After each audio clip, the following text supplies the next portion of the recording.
সুখ মানে হৈছে সন্তুষ্টি। আপুনি যদি সন্তুষ্ট হ'ব পাৰিছে তাৰ মানে সুখ।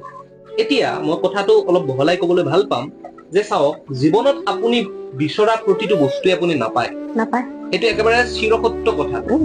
গতিকে আপুনি তাৰ মানে এইটো নহয় যে আপুনি যি পাইছো সন্তুষ্ট হৈ গৈছো। যিটো বিচাৰিছে সেইটো পাবৰ কাৰণে চেষ্টা কৰক, কিন্তু এটা পৰ্যায়ত আমি সন্তুষ্ট হ'ব পৰাটো হৈছে সুখ।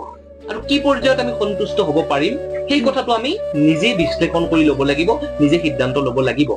আৰু সন্তুষ্ট হোৱাৰ যিটো প্ৰচেছ, যিটো প্ৰক্ৰিয়া, সেই প্ৰক্ৰিয়াটো কিন্তু এদিনীয়া নহয়। মই আপুনি অলপ আগত প্ৰেমৰ কথা ক'লে, মই প্ৰেমৰ এটা উদাহৰণ দিব। ধৰি লওক আজিৰ তাৰিখত মই এগৰাকী ছোৱালীক ভাল পাওঁ, তেখেতে হয়তো মোক ভাল নাপায়। তেনেকুৱা এটা প্ৰেক্ষাপটত মই সুখী নিশ্চিতভাৱে নহম, কাৰণ মই তেওঁক বিচাৰিছিলো। এতিয়া মই এই ক্ষেত্ৰত সন্তুষ্টি কেনেদৰে ল'ম? মই মানি ল'ব পাৰিব লাগিব যে তেওঁ মোক ভাল নাপায়। এতিয়া মানি লোৱাৰ যিটো প্ৰক্ৰিয়া, সেই প্ৰক্ৰিয়াটো এদিনত নহয়, কাৰণ তেওঁক মোৰ ভালো এদিনত লগা নাই। গতিকে তেওঁ মোক ভাল নাপায় বুলি মই কেনেকৈ এদিনত মানি ল'ম? গতিকে এই প্ৰক্ৰিয়াটো অলপ দীঘলীয়া হ'ব পাৰে, কিন্তু শেষত মানি লোৱাটোৱেই সন্তুষ্টি, আৰু সন্তুষ্টিয়ে সুখ। গতিকে যিয়ে সন্তুষ্ট হ'ব পাৰিছে সিয়ে সুখী হ'ব পাৰিছে।